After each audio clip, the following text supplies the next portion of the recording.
Good evening. Thank you so much for being here. I'm Leila Logiziko. I am your neighborhood district leader representing Chelsea.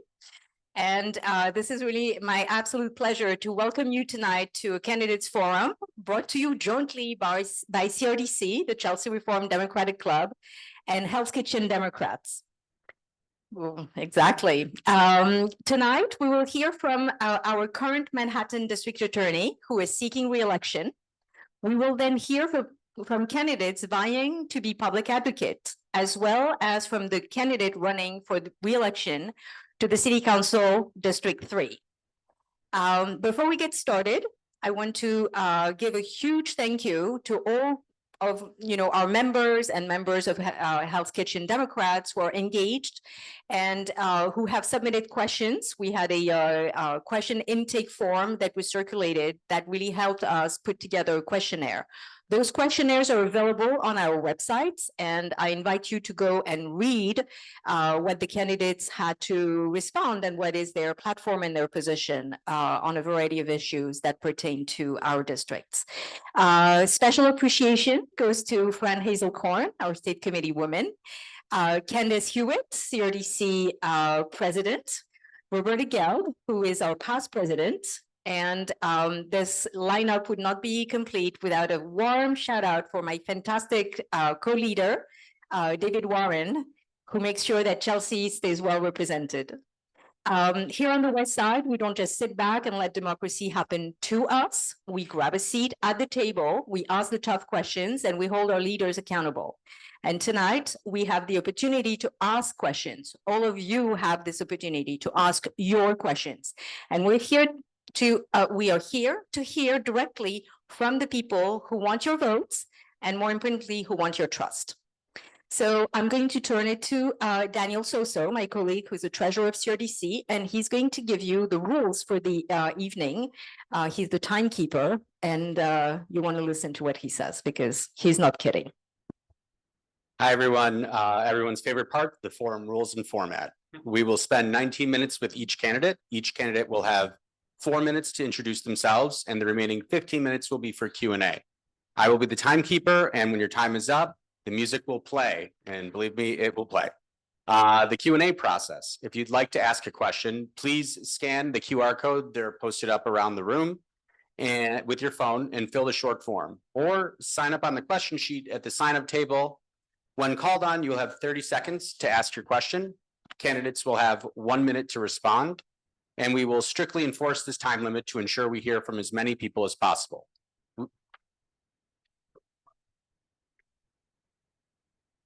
We will give priority to club members, and we will alternate every 2 to 3 questions between in-person and Zoom questions.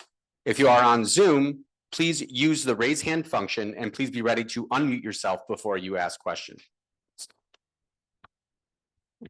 Thank you so much. And Daniel will give you a courtesy of telling you that you're 15 seconds away from him interrupting you. And we really, we enforce it strictly. We are the enforcers. Finally, I'm going to turn it to my colleague, Paul Devlin.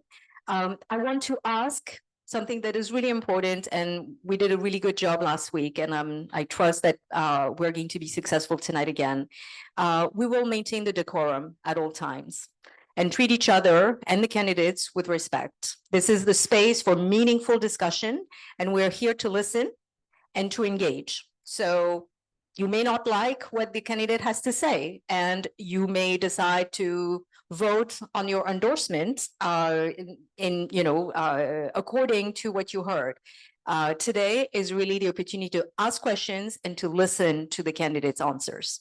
I'm going to turn it to my colleague, Paul Devlin of Hell's Kitchen Democrats. Thanks, Leila. Again, she steals all my thunder. So I'm Paul Devlin, district leader from Hell's Kitchen. Want to thank everybody for being here. It's really important that we as Democrats stay active and connected. The national fights cloud our images a lot, but the local fights is where the issues are at. So being here, having over 100 people participate in forums like this is really a show of strength of our party. And so I'm really grateful that you're all here. Just want to take a second to thank Adrian Ford, my co-leader from Hell's Kitchen, recognize Sean Coughlin here as the new president of HK Dems. And again, thanks to partnering with CRDC on this great forum, and the energy that everybody has put into it so far. So thank you. Let's get on with the candidates.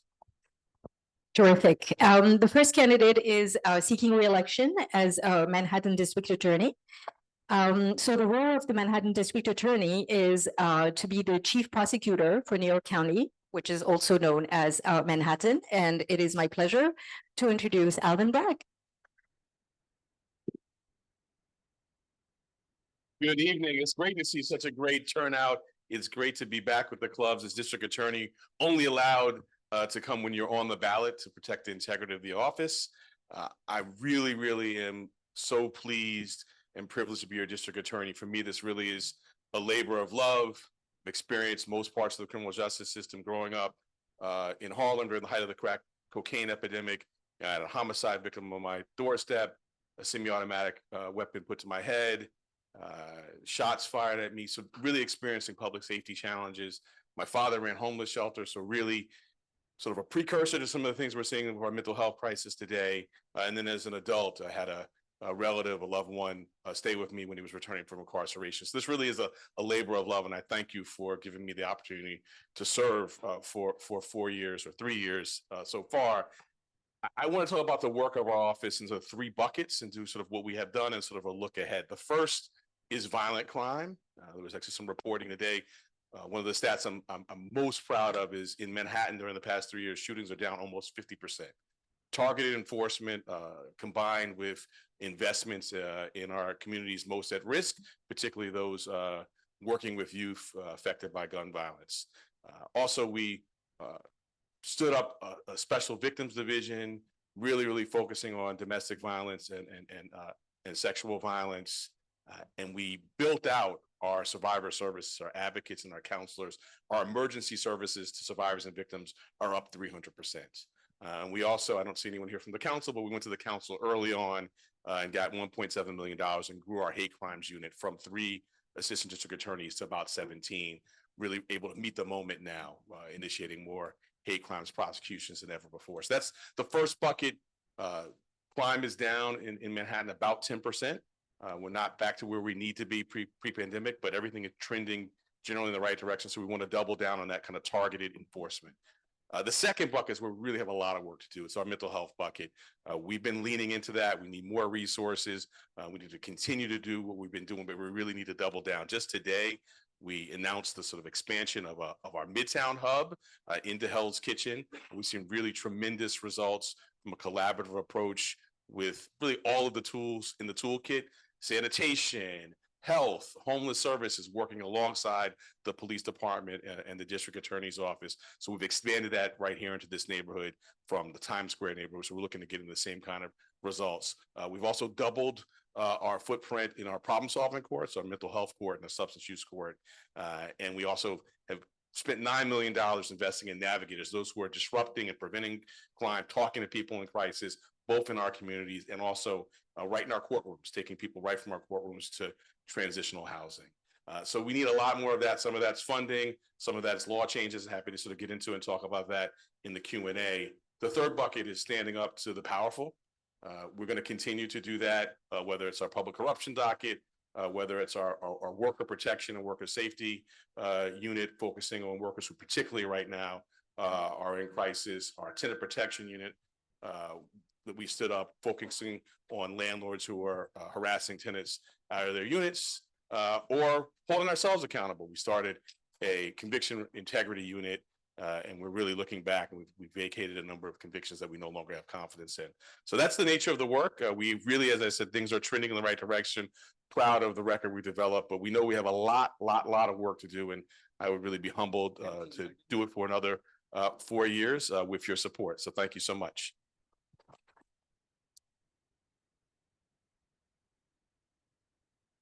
That was like the most polite time check ever. like 15 seconds. Thank you so much. That was right on time. Fabulous. So let's call the first questioners. We'll start with folks in the room. The first question goes to Jeffrey Lefrancois. And then next will be Len Paletta. And you can actually proceed to the microphone that is up front here. And Len, if you want to line up, and then we will go to Zoom. Thanks, Leila. Thanks, everybody. Mr. District Attorney, thank you for being here tonight. On a very specific case to Chelsea, I don't want you to comment on the case, but the gentleman that sort of did a stabbing spree that started on 19th and 10th and ended on 42nd and 1st. I was really surprised to learn that you had recommended previously that he be held without bail, and yet that didn't happen.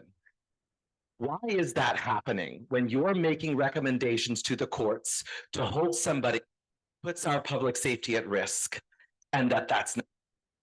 So, I appreciate you really understanding my constraints on a specific case. I'll answer that sort of broadly.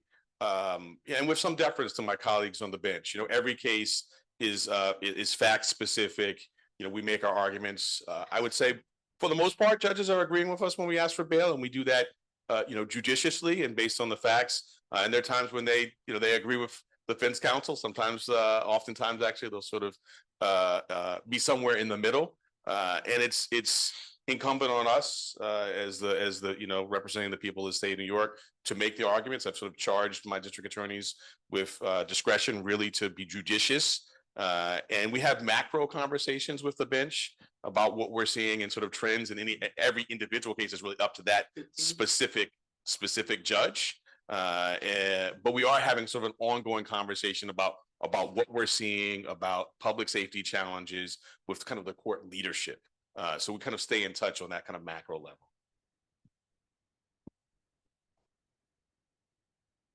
All right, next is Len Paletta. Thank you for being here. So my question is, what steps are you taking to identify and eradicate the infiltration by white supremacist networks into your staff's law enforcement practices and those of the New York City Police Department? Well, I'll talk about our enforcement work. I'm proud we are, I think, the only local district attorney's office in the country with a terrorism practice. We've tried 2 cases to verdict during my tenure. We are really focused on the intersection of guns and terror. So just late last year, we charged someone who was gun trafficking, actually who was in federal custody for gun trafficking, was trafficking from his cell. He was also in the app, the Telegram app, espousing hate. So we brought that case. We also recently tried a case for someone who was, funneling money to Syria via cryptocurrency. So we're addressing, I would say, sort of white supremacy hate and all forms of terror through our enforcement work, through our terrorism unit, and also through our hate crimes unit. I would recommend a book for your staff, Policing Thank White you, Len. Supremacy. Thank you. All right, we're going to go on Zoom. The next question goes to Lizette Colon. You are permitted to speak, Lizette. You can unmute yourself. Yes, good evening. This is on behalf of Tito. Tito Delgado is going to talk. Tito, go for it. Hi, I'm glad you're on. In our neighborhood, there's been massive gentrification, and many of the elected officials have sided with the developers. Example is the public housing across the street from where I live. Unfortunately, they're talking about dismantling housing that people actually need, and the tenant voted against dismantling. How can you help us? So my office doesn't have jurisdiction over land use matters generally, but when things cross into the criminal realm, the tenant protection unit that I started jumps into action. So, right now we have an ongoing matter against the owner who's sort of on the public advocate's worst landlords list, was sort of in the #1 slot. So we have an active intake function. I encourage folks to either go to the website or call if they are experiencing things that they may think are kind of criminally wrong housing conditions, and we are litigating those cases. We also have a case against 6 developers who we allege built the 421A tax exemption program, which is obviously a program intended for affordable housing. We allege that the funds did not go to affordable housing. All right, thank you so much. The next question is still on Zoom and goes to Katie Hamel. Katie, you're permitted to speak. You can unmute yourself. Oh, looks like we lost Katie. Let's go to Christine Gorman. Christine, you're permitted to speak. You can unmute yourself.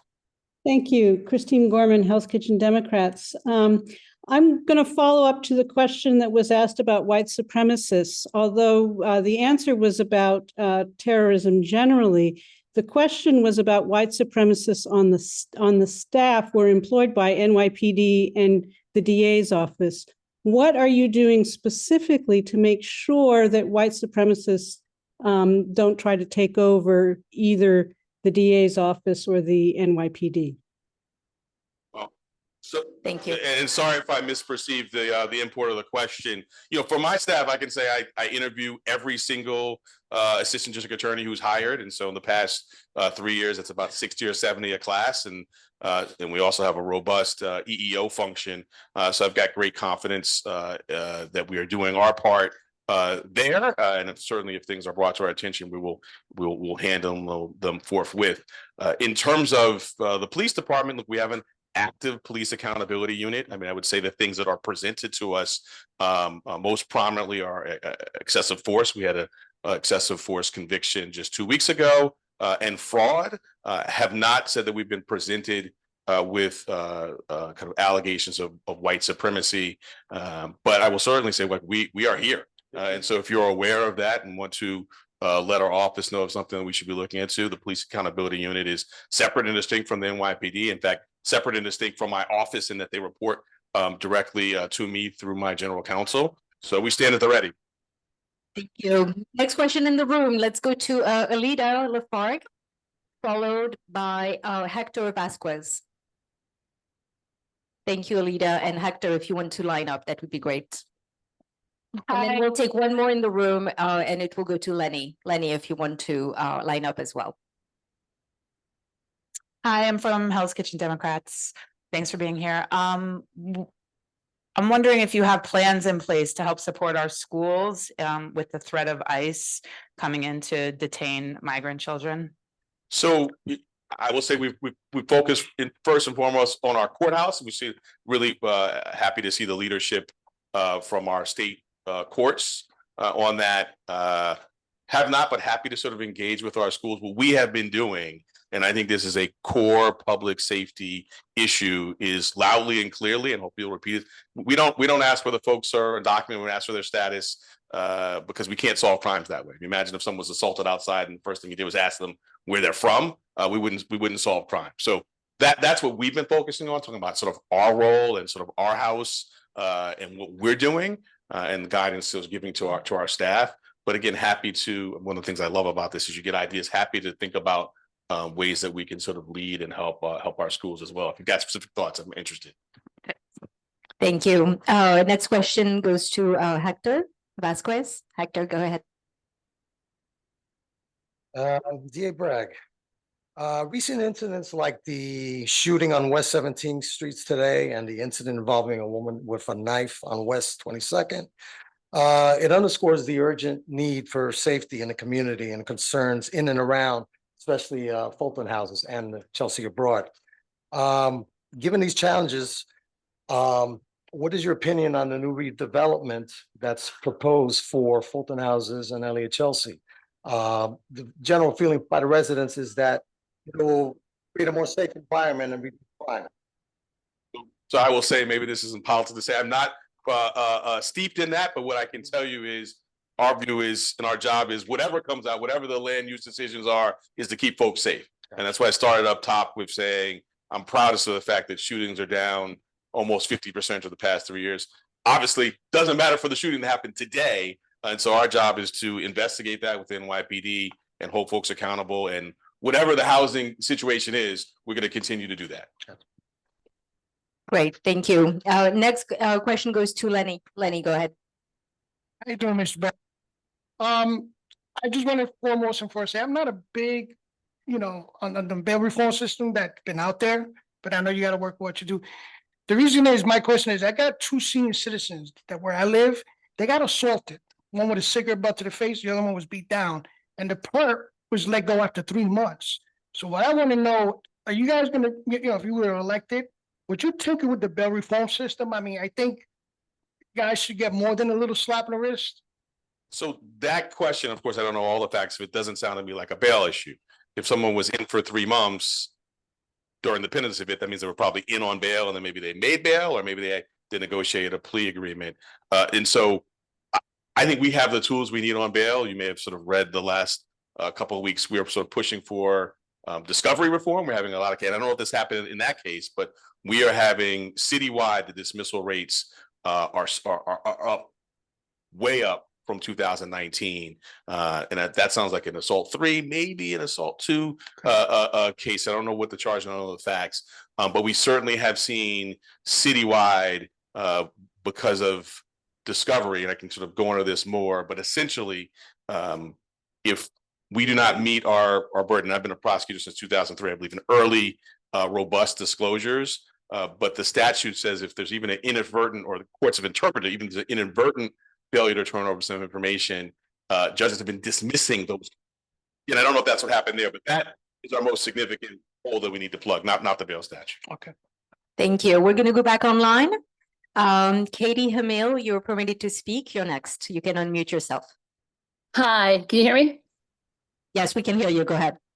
While shootings and murders may be down, violent felony assaults and sex assaults are up. Violent felony assaults are at a 24-year high. Both categories have an overwhelming amount of female victims with known recidivist male perpetrators. Why are these men who are known violent members of our community not getting longer sentences when they're coming in? Why are they out? Look, I'll say, let me just kind of center it with the data. Felony assaults are up in Manhattan. The one index crime is up. 30% of that increase is due to domestic violence. We just started a pilot project with some funding from the state to really focus on early intervention and also on early investigation in collecting the discovery material. So we're seeing our dismissal rates, again, citywide, really affecting our domestic violence docket. So in part, that answers your question. But for us, this is, specifically you asked about the sentencing. I think if you looked at our advocacy in this space, our sentencing advocacy, you can look at our press releases, some of our highest sentencing recommendations are in the sexual violence sector. So I would encourage you to do that. I'm happy to talk more about that, but we are not just actually asking for significant sentences in this space, but we're actually getting them as well. Great, thank you. The next question is still online and goes to Salinas Miranda. Salinas, you are permitted to speak. You can unmute yourself.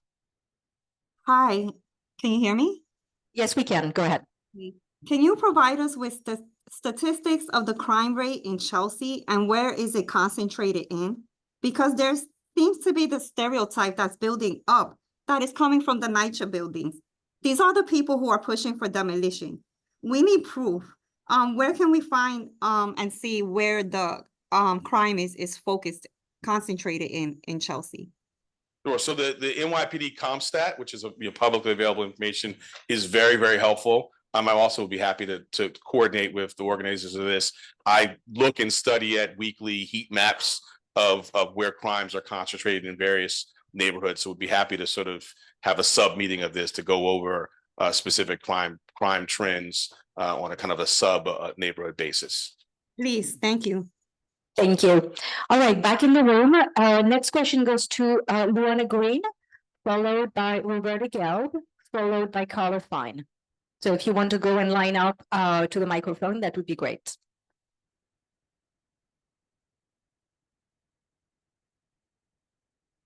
And folks who are in the room standing at the back, there are actually seats up front, so don't be shy. Come up front, come and sit. Okay, Carla, go ahead. Thank you so much for coming and thank you for your courage over the years. My question is, because you are such a public figure in what is going on nationally, is there any way that you are under, your office are under risk of being either prosecuted or removed like many of the agents out there? Or is, because you're an elected official, are you solid? Is your office solidly in place? Well, the number one job interview we have is y'all. the electorate here in Manhattan and being on the ballot in June, certainly differently situated from federal employees. But my view on this is, and this is our view on all of our work, is we're going to keep on doing the work. I'm assuming I'll be in office through December 31st, because that is my term, trying to earn from the voters in Manhattan another 4 years, so we can continue to do this work together. And that's where my focus is. Okay, thank you very much. Thank you. Next is Luana. Luana, go ahead. Thank you, Mr. Bragg. Thank you for your time. My name is Luana Green and I'm a resident of Chelsea. And my concern is, well, I have several, but one of them is the criminalization of the homeless. Especially in Newark, now they are finding homeless people and arresting them and jailing them. So it creates a pattern of recidivism, and it creates a pattern of discrimination, because most of the people that are being arrested are Black and brown, and it doesn't address the social issues that are happening with the mental illness and having no home. So I'd like your take on what's happening. Yeah. So I mentioned at the beginning, my dad ran homeless shelters when I was growing up. So I've kind of been really focused on this issue for a long time. And I also mentioned that I know you said you're in Chelsea, so this is Hell's Kitchen, but a hub that we announced just today. We had our first in Central Harlem, and we have another one in Washington Square Park. And the way it works, and I think this is responsive to your question, is this sort of interdisciplinary approach, right? Sanitation cleans up the corner. At the same time, a homeless services comes and engages with the homeless population. At the same time that mental health comes and offers services. And we saw first when we did it in Central Harlem, a very good response. And then we're starting in Washington Square Park. And we've seen in Times Square, we started with 34th to 45th was the initial catchment area. Okay. And now we're extending up, announced today, further north and further west. That kind of engagement, and I mentioned we funded it and said that we funded the bridge $6 million to engage with the homeless population. We're seeing results from it. Oh, I'm glad you're working uptown, but we have the same situation going south. My other question. Thank you, Luana. No follow-up. Thank you so much. Last question goes to Roberta, and then we'll give you 1 minute to do a quick wrap up. Can I just, because the notion on neighborhoods, well, she may not be able to hear me now. Okay, so she's outside the room. But we start in a particular neighborhood, get a kind of proof of concept, and then go to the city and say, will you fund it in another neighborhood? So it's not that we won't get to your neighborhood. Thank you. Roberta, go ahead. Trying to understand what happens when someone commits a crime. When is it a misdemeanor and when is it a felony? So a friend of mine was attacked, first harassed, and then physically attacked, almost thrown down the subway stairs, and it was labeled a misdemeanor. Forget about the fact that when the person was supposed to show up in court, she was never notified. So I'm just wondering, if somebody tries to throw somebody else down the stairs, is that a misdemeanor? So I'll answer first. I'm sorry if there was she wasn't notified. She certainly should have been notified. The way our assault statute works is it is pegged to the intent to cause harm and the actual harm. So if, for example, you punch me right now and you intend to cause serious physical injury, but I got a strong chin and you don't hurt me, that's likely going to be an assault 3, which is a misdemeanor. If on the other hand, you punch me and I stumble and I hit my head and I don't want to say some bad thing happening to myself, but I get seriously injured, that's going to be a felony. So it's based on the statute, and the assault is based on the actual harm, the intent to cause harm, which we can prove in multiple ways. But it is a little bit of happenstance, right? It's terrible. If someone punches anyone, that's a bad thing. But if there's not the requisite injury under the statute, it's a misdemeanor under our law. Thank you. All right. Do you want to give us a 1 minute closing statement? Sure. Well, look, it's been great and invigorating to hear the questions, and I have a little mental list of things to sort of follow up on. But mostly, I just want to express gratitude for allowing me to serve on your behalf for 3 years. I'm encouraged by where we're going, but I think we have a lot more work to do, and I think I've covered that substantively, so I won't belabor it. I know you've got a lot of time, but just humbly asking for your support so we can continue, particularly, I would say, to focus on the mental health area. I think that's where we have the most work to do. So I would be humbled and proud to represent you for another 4 years. So thank you.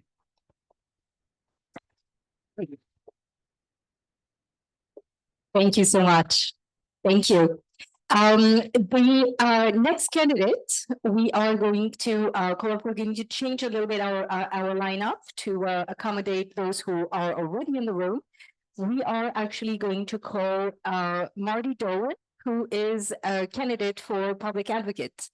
So a little refresher for those of you who may not know, please, I'm going to ask you to move swiftly if you want to speak with the Manhattan District Attorney.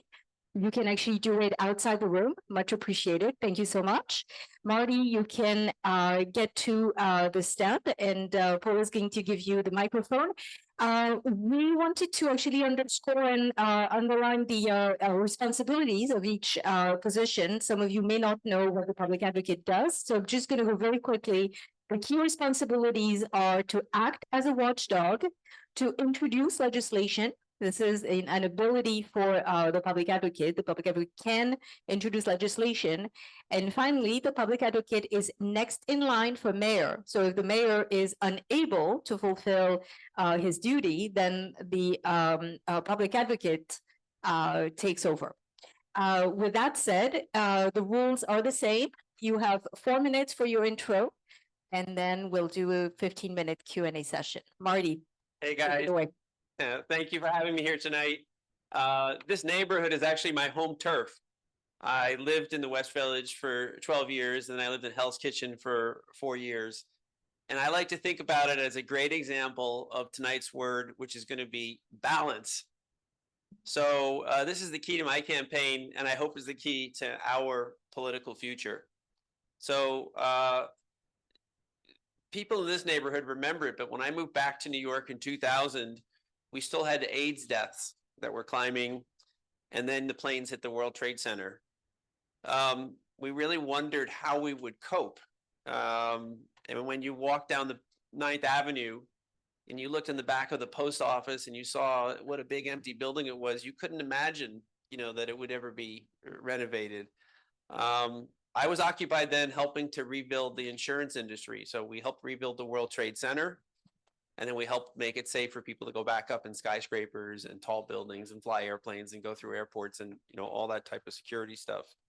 My point is that, and there's a million other things that have happened in this neighborhood in the last 20 years. We had the pipe bombs, we had Hurricane Sandy that all of a sudden made us have oceanfront property. And then the first night in Hurricane Sandy, you cleaned out the fridge and you had the romantic dinner, and then the second night you walked up to McDonald's and with everybody else. But the point is that a lot has happened between call it Times Square and the bottom of Manhattan on the west side, and you never would have thought we'd have gotten through it, right? I mean, you had a hurricane, you had the worst terrorist attack, and you had COVID, and in the meantime, there's been $100 billion of investment into this community. $100 billion. I mean, when I first started working in Times Square, you went to lunch at Howard Johnson's. It wasn't great. It really wasn't great. And we've seen amazing changes in our economy. I was dating somebody who was in the fashion business. It was really great. We were in the fashion business, and just like that, poof, that's it for the fashion business. No more jobs. Okay, and then Broadway and Disney and all that. So a lot's happened here, but it's happened because of the balance that we've shown. Okay, so as all these hard dollars have come into the community, this community, almost more than any, has advanced the softer issues. If you go back to the Stone Wall Inn, which I used to walk by every day, and you look at the advances that this community has stood for, it's really stood for balancing the hard investments and the soft investments. And just to jump right in here, I think New York has become too unbalanced. We've really let things go too far in one direction, and it's just time for us to rebalance. Okay, we need to get back to some law and order. We need to get back to cleaning up the streets, really back to basics. And I think to do that, we need really two things. The first thing is you need the perspective that we're not here for each other. The Moynihan train station, I know some people like it and some people don't like it, but I knew Senator Moynihan. That train station is named for somebody who will never set foot in the train station. we're here for the future. We're here trying to build a more perfect society. We're not here for give me this and give me that, and this person has this and this person has that. We're here to think of things that make the world better. And so it's a question of how do we do that? How do we rebalance when we're in the situation that we're in? So I have a few proposals. I've been a business doctor for 45 years, and you have to think carefully because this is a big business, New York City. It's a $120 billion business. I'm not surprised that All right. 3 quick proposals. One is we have to revise the tax structure to encourage earnings. We need to get young kids into the workforce without paying taxes until they're 25. We need to connect the families to their kids in the tax structure so that We really need to wrap it up. We are brutally. Questions. Exactly. Thank you so much, Patty. All right, we're gonna start with questions in the room. Please come and line up. The first question is going to go to, I'm sorry, I don't have my glasses. Sorry about that. Hold on. Shashank gets the first question. The second question goes to Renee, followed by Kevin Collins.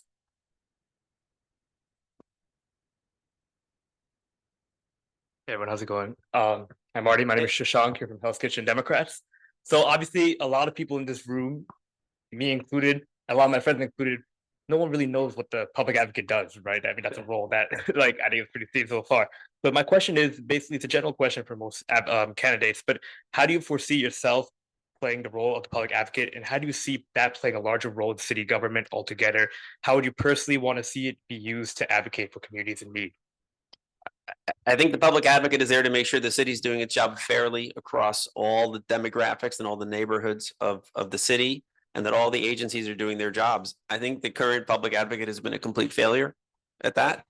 In that there has been, and I think the current public advocate who's standing out there is an incredibly righteous man because he stands for something that he believes in, but there's been too much imbalance. There's been too much focus on one topic and not on, the balance of judgment that you have to have across the whole city. So I think that's the job. And I think if you're there as you're the number 2 or number 3, you're with the city council, you're with the mayor, I'd like to advocate for a lot more for fixing our school system. I think that it's embarrassment to New York that we have the best city in the world, one of the best economies in the world. And we have, we have to turn 10-year-old. They're doing okay when they're 10 years old, but by the time they're 18, they're kind of lost and confused. So we need to turn learners into earners. And we need to take our resources that we're wasting all over the city and put them in the school system. Thank you. All right, next is Renee. Like the music. Renee Kidd. I like the music. Renee, you can come to the microphone. Anybody want to dance with me? Go ahead, Renee. So my question, surprisingly, will not be about Holton or Elliott Chelsea today, at least not to you. So you can ask me anything you want. Okay, so let's see. Part of it is New York is considered a sanctuary city. How would you respond to anti-immigrant rhetoric from the Trump administration, and what actions should the city take to protect and support its immigrant communities in the face of such policies? I think it was a mistake to have a city anywhere in the world that has a different policy than its federal government. I think it just sets up what you've got now, which is conflict. I think it's been a mistake. Interesting. And you have to understand, cities are not sovereign entities. Cities are agencies appointed by a state to perform functions that are there to support your constitutional rights, which include the life, liberty, and pursuit of happiness. So the city's here to make sure you have an environment to be secure in. And if they're not doing that, then the people running the city should be voted out. Ooh, interesting. Should be voted out. All right. Thank you. The next voted out. You have to have a consistency. Back and forth and no questions. Thank you so much. Thank you so much. Next, Kevin, come on. Feel like with that music, I should say members of the Academy. Ben, There you go. A question, Could you touch upon what you have done and what you would utilize the Office of Public Advocate for to defend and promote access to healthcare services in general and behavioral health services in particular? Yeah, so I've been in business for 45 years. I call myself a business doctor, but I've basically solved a lot of very complex problems. If you go back in your mind, you're going to remember there was this thing of the $3 billion coffee that spilled on somebody in McDonald's. I was among the people who helped untangle that problem by reducing settlements and by kind of just making things a lot simpler. And I think that's what we have to do, is make everything a lot simpler in New York City. We have to get the costs down by 30% and deliver a tax cut to people by just stopping the waste and making things simple for people. Thank you. All right. I don't see any raised hands on Zoom. If you have a question on Zoom, please use the raise hand function and we'll call on you. We're going to stay in the room for the moment. The next three speakers are going to be Diana Stewart, followed by Len Poletta, followed by, bear with me,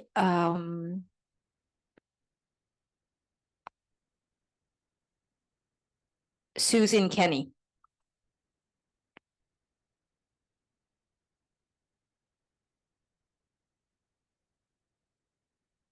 Good evening. I very, very concerned when I hear that families with trans kids are being denied medical care. A lot of this has to do with the federal government money that is interwoven in our city programs. I work for a city agency, and I know this to be the case. They will try to get back their money and reduce the staff. But I'm particularly concerned about those kids and all of our wonderful LGBT, all of the wonderful LGBT families, married women, married men. What's your question, Diana? What are you going to do to prevent this from happening? These are kids. Thank you. Thank you. Thank you. All right. I think the role of the public advocate, and you heard it from DA Bragg too, is to make sure that the city's performing its job equally across the law. I was one of 9 kids when I grew up, so we had one of everything in my family, including I had a sister who was a same-sex sister, and she raised a family, and so I have I can't say I have a special affinity with it, but I understand it. But the role of the public advocate, the role of the DA, the role of the city officials, I think, is to be more neutral, perhaps, than they've been, which is make sure that everybody is doing their job. If you look at the city government, it has not been doing its job. All right, thank you. Next is Len Poletta. Len, go ahead. Will you commit to not taking corporate campaign contributions such as those from the Real Estate Board of New York, the American Israeli Political Action Committee, and other financial services industries? When I ran against AOC last year, I did not take a single dollar from a PAC. No, I'm talking about. And I am not going to take a single dollar from a PAC in this campaign. All right, thank you. Thank you, Len. All right, we have 2 questions online. The first question goes to Evelyn Suarez. You are permitted to speak. You can unmute yourself. Hi, good evening. My question is, well, yeah, it's about MTA. Now, MTA, I have been going to a train station and see people that just show their pass, like they worked there before, and they go right in. Prices keep going up. What can you do, or anybody else, about all these people that worked for transit before and keep going on the trains, the buses for free? I think you've got to monitor the 311 system, and you have to be hot. Like the next morning, if you get a lot of complaints, you have to follow up. We formed a group in Queens called the Let's Improve Roosevelt Avenue Coalition, because that was the Avenue of Sweethearts. That's where we had a lot of prostitution that was set up across from elementary schools. So we just got a group of people, we got together, we had Republicans, we had Democrats, we had elected officials, we had non-elected officials. And 6 months later, after putting up posters on the doors of the brothels, We got them shut down. We got the state troopers in, and then we had a Christmas tree and celebrated Christmas. That's how it's going to be when I'm public advocate. We're going to get people to do their jobs. Thank And you. when we were in Roosevelt Avenue, I never saw the Queensborough president. I never saw the public advocate. I never saw the local assemblyman. I never saw anybody there who was an elected official. Thank you. All right, the next question goes to Christine Gorman. You're permitted to speak. You can unmute yourself. Thank you. My question is, you spoke about your experience as a business person, a business doctor, you said you called yourself. Why do you think your experience as a business person will help you in a government position? We've already seen how a tech billionaire is trashing government at the federal level. What makes you different? Do you remember a mayor called Mike Bloomberg? All right. So I think Mayor Adams, and full credit to him for being a good cop from Brooklyn and all that, but he demonstrated what happens if you don't understand how to run a complex enterprise. When you run a $120 billion enterprise, you do not put your friends in charge of other departments. And if you're the public advocate, you do not let the mayor put his friends in charge of other departments. That's, if you did that at JP Morgan, you would have been out of the building the next morning at 9 o'clock. Okay, you would have lost 1 minute with this cronyism that we've had in business. And the second thing you learn in business is you have to solve problems instead of just band-aiding them. So for example, public housing. I want to talk about public housing. We have 400,000 residents in public housing where the houses are falling down around them. I want to give mortgages to the people in public housing so that 20 years from now, we only have 50,000 people in public housing, and we have raised up the residents of NYCHA so they're not dependent on New York City forever. Thank you. The next question goes to Susan Kenny, followed by Theo Chino, followed by Alexa Cruz.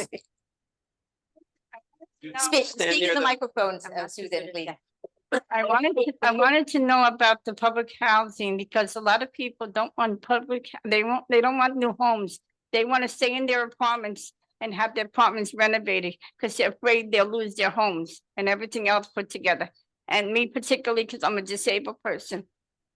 Thank you, Susan. So under the last regime, you ended up with NYCHA being sued by a Fordham law professor because the city wasn't doing its job fairly with respects to NYCHA.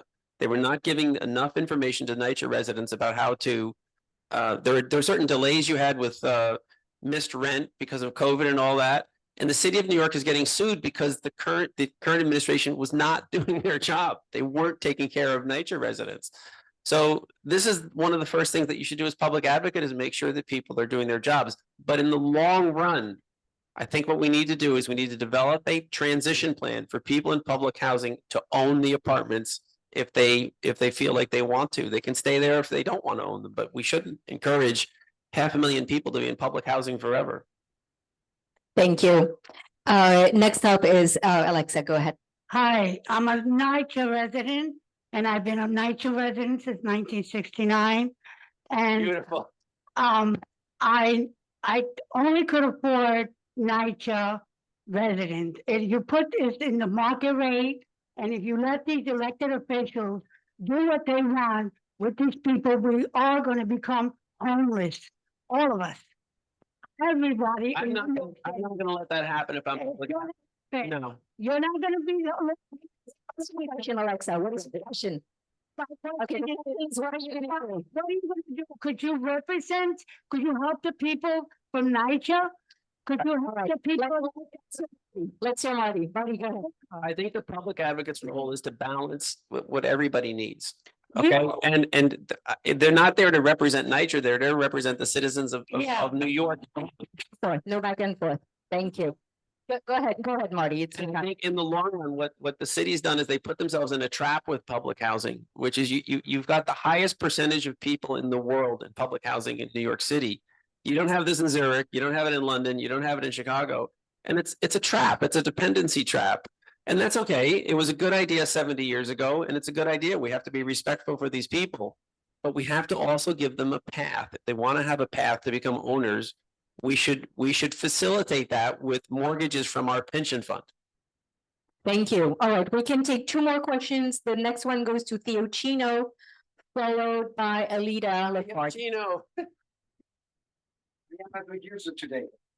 Hi, Marty. Hi, Jennifer, and hi, Jumani. My question goes a little bit to all of you, because the public advocate, according to the Charter of New York, has one more very important role. He's the chair of the Commission of Public Information, basically called COPIC. Given the fact that we have an AI problem coming up, during the pandemic, we had contact tracing issue. The last time the commission got together was 6,000 days ago. That's eight years. So will you, as public advocate, use your power to convene the commission and talk about everything AI, everything computer? Theo, thanks very much. And the answer is yes. All right. Next question, Alida. Alida, go ahead. Thank you so much. So I think that we can all imagine that in the coming months and years, we may see an increase in protesting in the streets due to the federal government and what's going on. And I wonder how you plan to support people who feel that there are unfair. So when you campaign politically, and I've done this, you have to get a permit, and you have to stay within certain lines, and you have to have a megaphone for only half an hour. In other words, public protests are very well regulated in New York City. You can have free speech, but you can't have hate speech. And some of the protests last year really crossed the line. And I think the administration did a really bad job of letting those protests get out of control. So I think it's not the job of the public advocate to control protests. I think we have a First Amendment right. We want that. But we want to make sure that the departments are carrying out their assigned roles. So if the police department is supposed to issue permits for a protest for free speech, we should make sure that's exactly what happens. All right, thank you so much. Marty, 1 minute for a closing statement. I can't wait to get involved in New York City. There is a lot to do. I'm so thrilled to be here with you, and it would be the honor of my life to represent you down at City Hall. So thank you for your time tonight. Thank you so much. Okay. Thank you. All right, and now we invite the next candidate, Jumani Williams. Public Advocate Williams, the floor is yours. Go ahead. Yeah, I'm just going to repeat the format for this evening. The candidate has 4 minutes to give their introduction statement, and then that will be followed by a 15-minute Q&A. 30 seconds for the question, 1 minute for the answer. We enforce it really strictly. I heard the music. And with a very pleasant music, and we don't give awards at the end. Thank you so much. Go ahead. Thank you. Well, peace and blessings, everybody. Love and light to all. Thanks to Chelsea Reform and Hell's Kitchen for holding this and giving me an opportunity to speak. As I mentioned, my name is Jumani Williams, current public advocate of the city of New York. With your help, also hopefully the future public advocate of the city of New York. I'm a public school baby from preschool to masters, New York City kid, all grown up. I have Tourette's syndrome, ADHD. Didn't get diagnosed till late, so it was a tough time, but I made it through. And my heroes growing up were Spider-Man, X-Men, Malcolm X, Martin Luther King. They were all heroes that I looked up to, people who were lifting up the voices of folks who needed to be heard.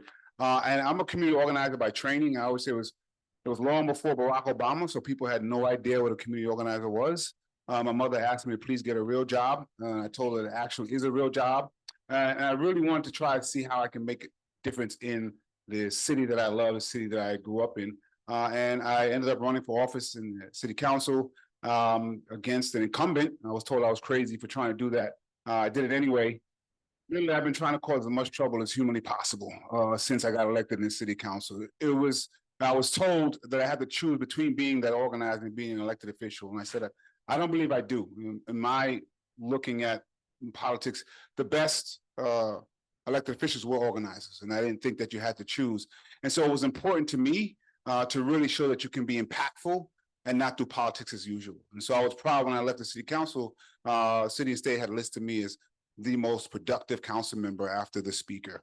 I'm proud that as a public advocate, we passed more bills than all the previous public advocates combined. Have passed now almost over 100 pieces of legislation between being a council and public advocate. And it runs the whole gamut of issues from housing to LGBT rights to trying to support women's health, whatever you can think of, we passed laws around it. I'm happy about the reports that we've put out, particularly during COVID and during the George Floyd protests, to make sure that we were moving in the right direction. I am proud that we use all the tools of the office, from legislation to even putting my body in spaces that are needed. And we're going to need that now more than ever based on what's happening. We also have to make sure a public advocate that understands that you have to work with whoever's in office, the president, the governor, the mayor. And you want to make sure you're doing that when they're doing what's right for the people of the city of New York. But when they're not, you have to be able to stand up and speak to that as well, regardless of party affiliation, regardless if you've stood with them before. If the city is not moving in the direction that it's supposed to, you have to speak out. And that's what we've done in my office. That's what we've done with the reports. That's what we've done with the piece of legislation. And I know now there are so many folks who are concerned. And, you know, I am a part of the Democratic Party, but I've spoken out pretty loudly that I think they dropped the ball so many spaces. And had they really done the things that we said we believed, we might not have been in the situation in the first place. I have been speaking about and pushing legislation and reports and conversations around public safety, around affordability for a very, very long time, and doing that successfully. Quite frankly, from 2012, when we passed some of my legislation and put a program in place dealing with gun violence, we became the safest city we'd ever been from 2012 to 2018. Then the pandemic hit. And what we have now are people trying to do knee-jerk reactions and responding to the fears. And I want to make sure we're clear that people's fears are rooted in real things, and we can't ignore that. And we also have to put context of where we are and really address those fears. And the Democratic Party, unfortunately, did not do that. Hopefully there's a lesson there that's learned. And then folks like myself and others who are pushing real responses to public safety, real responses to affordability, will be adopted by the party. But if they're not, you need to have a public advocate that's pushing that as well. And that's who I've been, and that's what I'd like to continue to be with your support. Thank you. Thank you so much. All right. The first speaker on this panel will be Jesse Greenwald, followed by Lou Berto, followed by hold on. Shashank Shamshabad. Jesse, go ahead. All right, thank you so much for being here. I'd like to ask you about the cannabis rollout, which the legalization we all know was a disastrous rollout. And we here in Chelsea Hell's Kitchen, we were overrun with illegal cannabis shops, as you know. But the cannabis law is also one of the most progressive in the country. And the first applicants to get licenses are people who had were formerly incarcerated for marijuana convictions or socially and economic equity applicants. So my question is, why did you support giving all the illegal cannabis shops licenses? You came out with a proposal to give all the illegal shops licenses, and that really would undercut. Absolutely not. Yeah, show me it, please. I'd love to see it because I actually back and forth. Sorry. Yeah.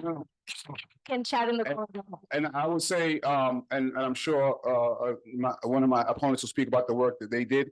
We actually supported, and I had been, even before that bill was put in place, pushing the governor to help us shut down these illegal shops. Okay. What we said is, if we can do it without using incarceration like we did before, that's what we should do. But we said, go in there, padlock it now, and make sure it don't reopen, because it's harming the people that we push to get those licenses. So I'd love to see where it was that says something opposite, but we were pretty vocal on that, pretty vocal on now. I've actually been speaking to the sheriff's department to see what else we can do, because there seems to be a tweak in the law that is preventing them from doing it again, and we're trying to see how we can fix that. So I just want to be abundantly clear about that. So I'm sorry. Thank you very much. Absolutely. Thank you so much. The next question goes to Lou Berto. Good evening, everyone. Good evening. Thank you for coming. Thank you. My name is Lou Bertot. I've been a resident of Elliott Chelsea houses for over 50 years, and I got thrown out of Elliott Chelsea houses. Why? Because I got a divorce. And for some reason, when you signed up for RAD, meaning our politicians, and I'm not picking any party because both parties are guilty, They didn't think about somebody who can get a divorce. In this country, divorce is 50% of all the marriages. Lou, I'll ask your question. Ask your My question. question is very simple. How can I now be homeless? NYCHA put me homeless because they wouldn't give me an apartment in a complex of 13 buildings where they have hundreds of apartments empty. Thank you.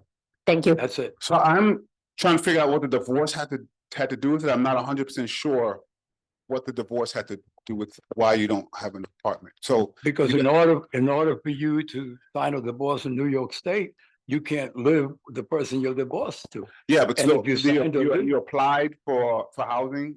No, sir. I was Okay. living in I don't public think housing we can for really 15 do years. so much back and forth. Paige, can we get his information? And I'm happy to take information and get it over to I my. know you are, sir. Fabulous. Yeah, but Fabulous. I'm sorry that that's happened to you. Housing is one of the biggest complaints that we get. And Yeah. NYCHA made me. Thank homeless. you. Okay. Thank And they you. Thank you continue so to- much. And The next, national thank basis. you. Thank you. The next question goes to Shashank. Shashank, go ahead. Yeah, how's it going? Thank you for coming out, PA Williams. My name is Shashank, Hell's Kitchen Democrats. So my question is related to the golden word, affordability and housing. Regarding the city of Yes, I want to see your thoughts on the effect of the city of Yes proposal on Hell's Kitchen and Chelsea, because right here in our neighborhood, I think there's a lot of people who are scared on what's going on. A lot of people are excited, a lot of different thoughts. So I want to see your thoughts on, as your role as public advocate in making our neighborhoods more affordable and lower costs altogether. Well, housing has been what I've done just in my whole life. But I would say this, and I hate having to answer these questions in 60 seconds, but just bear with me. I want to ask a couple questions. Who thinks that housing and homelessness is one of the biggest issues we have? Raise your hand. And who thinks the answer to that is housing at the price point that people can afford? Raise your hand. And who wants to live next to a taller building? Raise your hand. So the problem is that question is answered the same all over the city. Racial, economic, anything you think of is answered the same, which means we sometimes know the answer, but it's difficult to get to it. And so what I have done as the public advocate is try to foster conversations that we know is the answer. One, preservation is the biggest thing we have to do. So we can build as much as we want, but if we don't preserve what we have, that's not a real plan. What I have said, and I'm happy what the council did, which changed what some of the mayor did, but there's still conversations we have to have with communities who are afraid and don't want to lose their community overnight while we build what we need to build. And so I'm supportive of that, but the conversations need to happen in a way that they have not. Thank you. We're going to go online. The next person to speak is Daniel Cressman. You're permitted to speak. You can unmute yourself. Hi, thank you. I know in the past you've had more conservative views on LGBT rights. Can you talk a little bit about your evolution in that realm, and can we trust you to advocate on behalf of LGBT people? Well, I'm not sure if it's evolution. What I used to struggle with was trying to make sure, the faith that I come from, Caribbean, Black, male, cisgender person of faith, and really trying to figure out the things that you were taught and how to keep that and make sure my North Star of equity was there. And when it wasn't there, I had to find a way to match it. And that's what we did. So we've always and still have a champion in me for reproductive rights, LGBTQ rights. We have particularly tried to lift up the rights and issues of Black trans women who seem to be left behind. We've passed legislation on both in the council and in public advocate's office. So what I try to do is to make sure when I'm speaking, I'm talking to people like me and not telling them you cannot use your faith as an excuse to prevent other people from having the needs they need. That the reason you don't have health care is not because of trans people trying to get their health care. And if you joined all of us, we'd all get what we need. And so those are the conversations I try to have. How would I speak to my father, may he rest in peace, who as OBGYN may not want to give an abortion, and may have conversations that we want to now make sure is on the right side of things. And so that's really important to me. I thank you for that question, but I've been a champion and will continue to be a champion. Thank you. The next question goes to Miriam Fisher. Online, you're permitted to speak, Miriam. Go ahead. Thank you, Layla. I'm an admirer of your work, strong advocacy of accessibility on the subway. I'm from Elevator Action Group, was one of the people who worked on editing your comprehensive essay on inaccessibility, and I was the one who added that we need bathrooms, and I saw it made the final edition. I was pleased about that. I'm wondering what you think now are some of the priorities on accessibility needs in New York City. For that, I think you're referring to, a shout out to Councilman Bacha in the back. I see him over there. I think she's referring to a report that we put out on accessibility in the MTA. Everything that we do has to do with we make sure that advocacy groups are at the middle of that. That's why we organized our office. You know, everybody organized how they came into. So the Tish James, who I took over from, was an attorney. So she did most of her work on legal. I try to organize my office as an organizer, and everything we do, we get from the from advocacy groups. So we listen to advocacy groups around accessibility, we still don't have the type of elevators that we need. We still have issues with people who are sight impaired or hearing impaired. And so there's places all around the city that still have accessibility issues. And so we want to work with you, I think her name was Miriam, and the other advocacy groups to tell us where we need to push next, so that we can either put out another report or put out some legislation to really impact. Because if anybody can't get around, if one person can't get around, then we have a problem still. Thank you so much. We're staying online. The next question goes to Salinas Miranda. Salinas, you're permitted to speak. You can unmute. How can you help us at the Fulton, Elliott, Chelsea houses to stop demolition of an existing thriving community? We have a petition of 949 signatures against demolition. We bypassed the measly number of 550 tenants who chose new construction for replacement of existing unit on a survey that's non-legally binding. Can you help us obtain the obsolescence report? We need to see documented evidence of deteriorating buildings. How can you help us? So there, and these 1 minute answers are tough, but there we're really concerned about the vote that happened. And so I want to make sure people understand that we need $80 billion for NYCHA. It didn't come in the Democratic government in the White House. It ain't coming from this one. And so it's unfair to have people languish in NYCHA. So we're trying to figure out creative ways to get that 80 billion with a beat. Not just to bring them where they need to be. That's not even to maintain. This is a whole city we're talking about. And so I have said, let the tenants lead on what they believe of how we should get that money. With the land trusts, Rad Pack, Section 9, all of those opportunities, but let the tenants lead there. And so what they said is there was a vote and the people voted for Rad Pack. I know there was questions about, I know there's questions about the vote. So my office has been leading to try to figure out what happened with that vote because it doesn't sound. So I'd love to see it. I love to see it. As long as the tenants are leading the direction, I want to follow you. And so I'd love to follow up and see what we can do tonight, because we really put our concerns in, that we're concerned about that whole process. Thank you. Thank you. No back and forth. Thank you so much. We're getting back in the room. The next question goes to Marnie Halassa, followed by David Warren, followed by myself. Oh, well, actually, like Selena stole my thunder because I wanted to ask the same question. But I was just going to say that there's a number of tenants. We're actually looking for a lawyer to help us file a lawsuit against the demolition and against privatization. We had a lawsuit. Clap for her, yeah. We had a lawsuit that was actually dismissed because the issue was not ripe. We believe it's ripe now because the NYCHA board voted to approve the demolition. What is your question to the question is that would you help us? Would you help us find a lawyer? So but I will say, we try to connect you particularly with nonprofit attorneys that may do this. When we go into the realm of for-profit, we might get in trouble. So we're happy to try to connect you with people who can do this. And someone, Paige, is Paige still here? Paige? She's here. She's actually. They're over here. Paige, can you just speak to this young lady about, she'll tell you. Okay, thank you. Or not chat conversation. Yes. All right. Moving on to, who did I call next? David.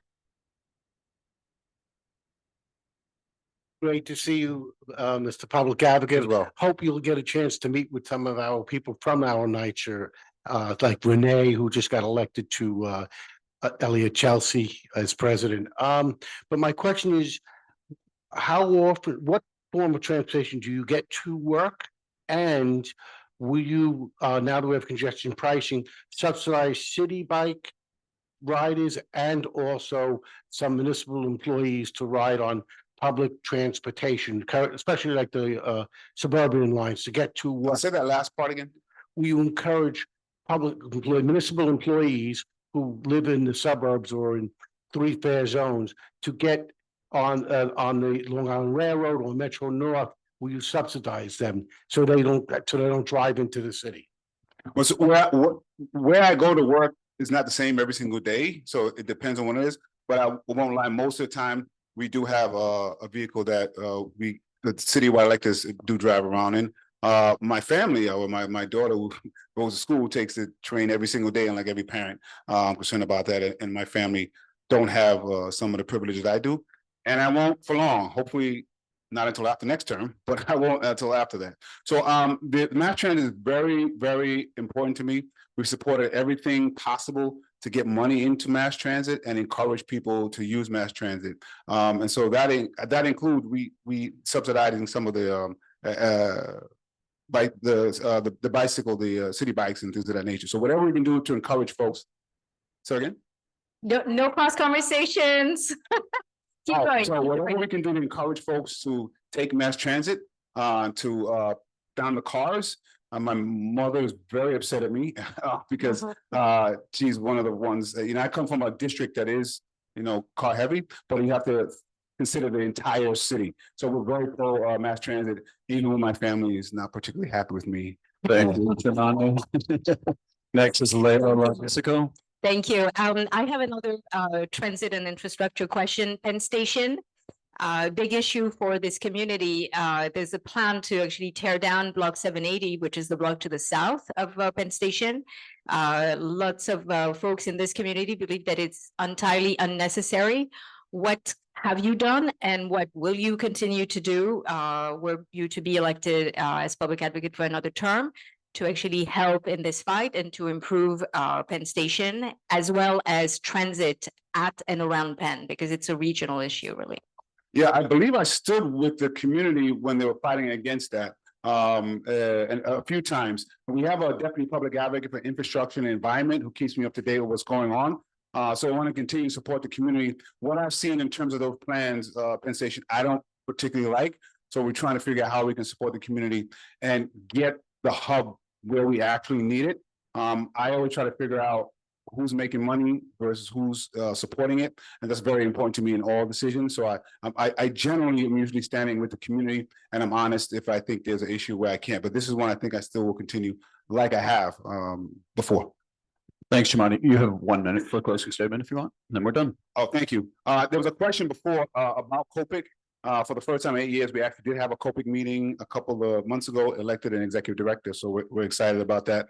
But we're in some interesting times, and you have to have somebody that has no problems calling out and saying that we have, to my opinion, an assistant to Donald Trump and Eric Adams and not a mayor for the city of New York. And if you can't call that out, that might be a problem. But we also have to have somebody that's going to stand with them when they're doing the right thing. But right now, the type of tools and skill set that we have been able to show, using every tool that we have, including demonstrations, including civil disobedience, including making sure that people who are protesting, their civil liberties are being respected. We're going to need that now more than ever. We have a tremendous amount of experience in that. And as I showed you with the successes we've had in legislation, we've been able to do that while building a wide coalition of legislatures, even sometimes with people who disagree with me, and that's important. So I would love to have your support to get reelected as your public advocate. We need that office now more than ever, and we have to have someone in there who's willing to call out people who need to be calling out. Thank you so much. Peace and blessings. Thank you. Thank you.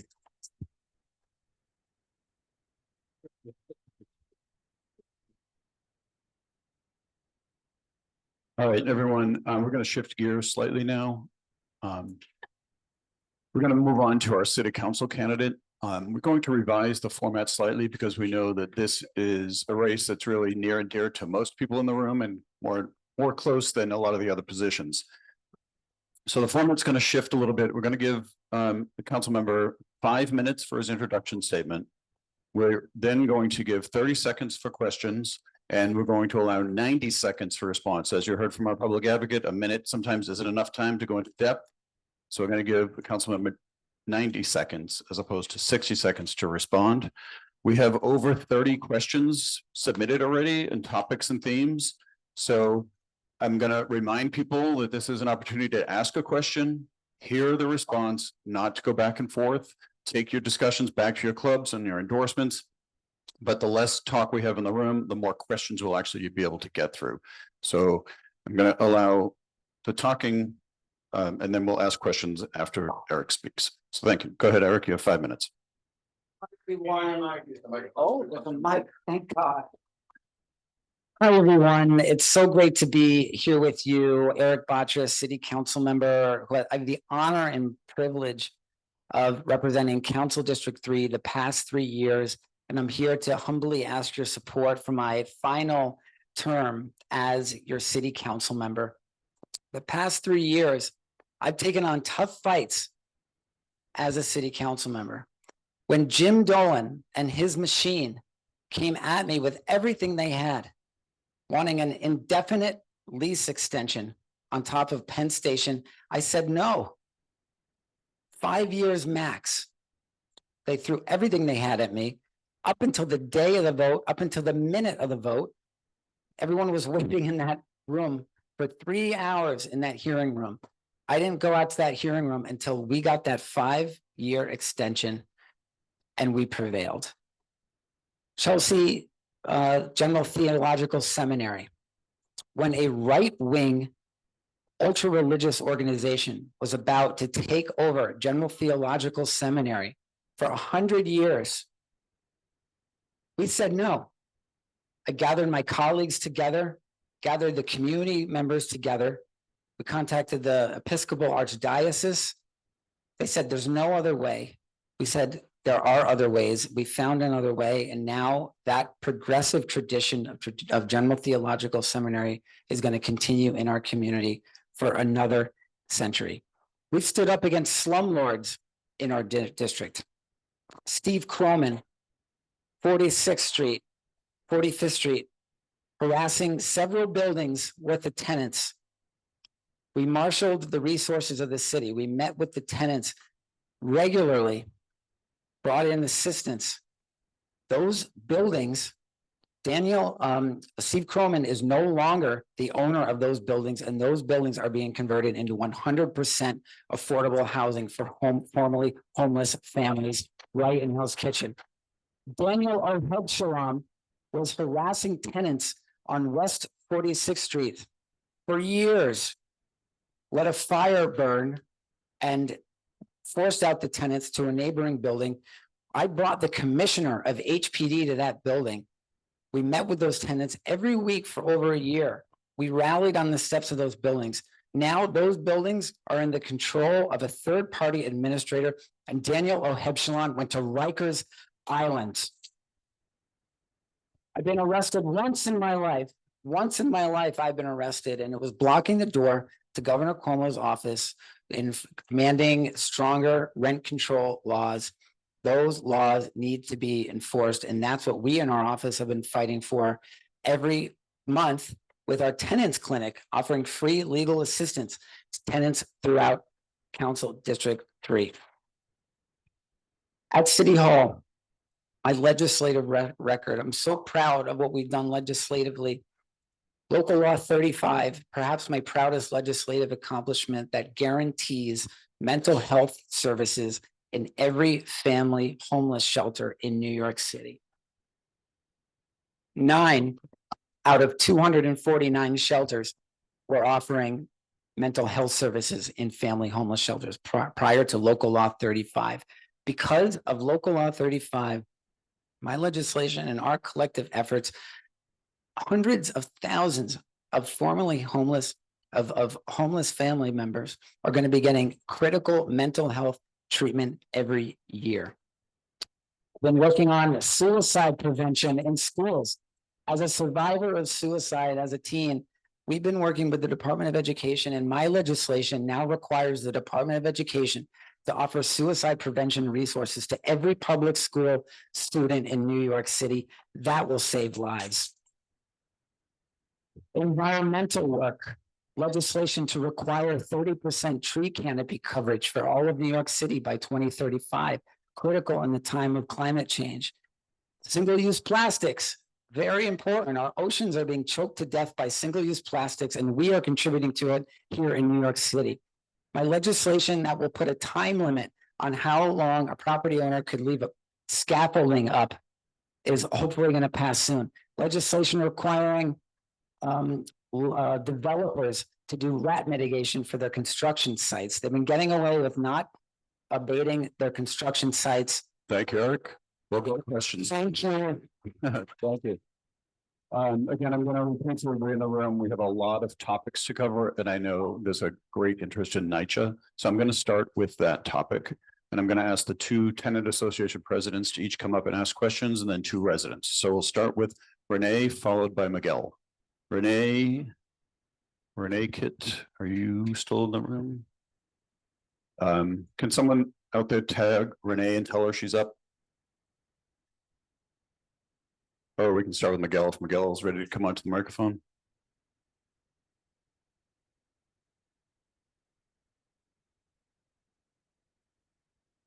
Or we can move to another topic and not talk about NYCHA. I'm sure that'll sit well in the room, won't it?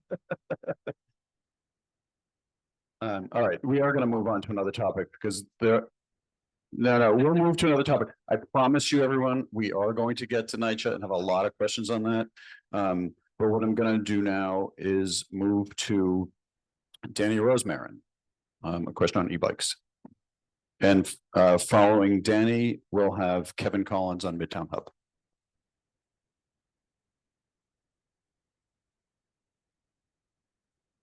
Eric, great to see you. The other night, on Friday night, I was practically almost mowed down by an e-bike on my sidewalk on West 45th Street. The sidewalk is very narrow there because of huge tree pits. I see this happening all the time, and I'm wondering what is happening in the city council to reduce this, eliminate this, even if it means starting with putting up signs that you must dismount your e-bikes, whatever. That's what I'm curious about tonight. Thank you. One of the top issues of concern to our constituents and e-bikes, I support micro-mobility, I support cycling. I'm very proud to have helped get a protected bike lane on 10th Avenue, on Lower 6th Avenue. But what's happening with e-bikes is not acceptable as a status quo. And this is an example of when technology changes and human behavior changes and policy doesn't catch up. So there's a real like Wild West thing happening with e-bikes. We've been working, there is a big discussion going on about licensing electronic bikes. And there's legislation in the city council that I've co-sponsored. Most people think that the state DMV is the most appropriate way to do it. But we've also been focusing on education in schools, because when I was a kid and teen, I took driver's ed in school. Who's teaching kids from a young age the culture of bike safety, so they grow up knowing the importance of bike safety? So I introduced a city council resolution calling on the city to actually follow state law which mandates bicycle safety in all schools. Not happening. We focused also on public education, like Danny said. Slow your roll, respect the stroll. You might have seen it. Stop at red lights. Don't bike on the sidewalk. Don't go against traffic. Again and again and again. We have to achieve a culture of safety. Next, we're gonna Kevin Collins. Councilmember, how are you? Hi. Would you be good enough to flush out and what you think it can achieve in the time ahead, the Midtown Hub, which was expanded further into Hell's Kitchen? And secondarily, if reelected, what would you like to sink your teeth into in the next 4 years? That's two questions. You cheated. I'm kidding. The Midtown Community Safety Hub is a coalition put together by the DA's office and the mayor's office of law enforcement, social service agencies, homeless service agencies, community groups, et cetera, to coordinate and really address public safety issues in the Midtown area with a catchment area of from 44th up to 42nd. We all know that that corridor it's actually one of the epicenters of drug sales and drug arrests of all of New York City.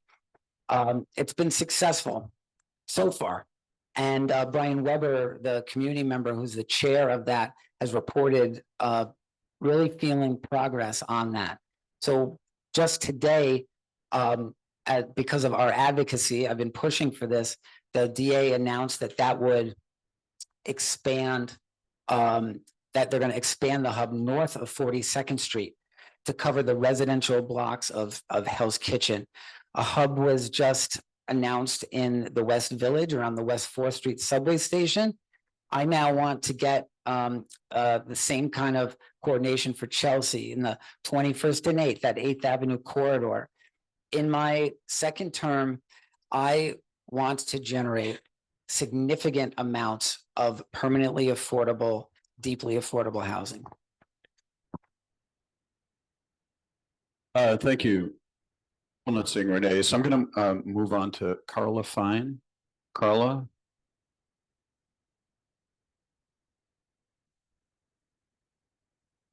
So I want to really thank you for signing on to 1096 for the retirees in New York City. And I think it was very courageous because I know there's a lot of pressure not to. My question is, how do you think you can influence some of the other council members who we've been making calls left and right to ask why they are not signing on? I think signing on is a big deal because there's very few co-sponsors and a lot of them are the more conservative members. So I think the more progressive members that sign on really creates the space for others to sign on. In addition to having conversations about the bill, I feel really, really good about the chances of the retirees keeping the healthcare that they were promised as workers. The healthcare that they were promised as workers is partly why a lot of them stayed in those jobs, because they knew that they would have guaranteed traditional Medicare in their retired years. That applies to me as well, and Carl and all the other city workers.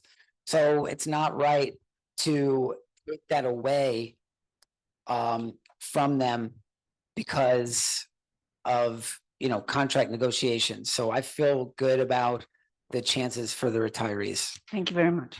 Thank you, Eric. All right, we're ready to move on to the topic of choice. We have Miguel Acevedo. Miguel, do you want to come up and ask a question of our council member? Hi, good evening, everyone. I'm Miguel Acevedo, TA President of Robert Fulton Houses. If with your permission, I'm going to start with a comment and then end with a question. Still 30 seconds. Okay. First, I want to congratulate Eric on the great job that he has done throughout Chelsea, the village, and the Hell's Kitchen. It's not about Eric, it's about the whole community. And one of the things now, I'm going to go into the Fulton Houses and the Elliott Chelsea project. He's backing the residents. Forget about a survey vote or whatever. He's heard the residents. He's been to Miguel, what is your question, please? My question is, Eric, can you do something to help us about the crime that's going on in Elliott Chelsea and Fulton Houses today? There was another individual present, and what we need is more presence for the police. Thank you, Miguel. So there's public safety writ large, and then there's the, at NYCHA, Elliott Chelsea and Fulton Houses, and really many NYCHA buildings.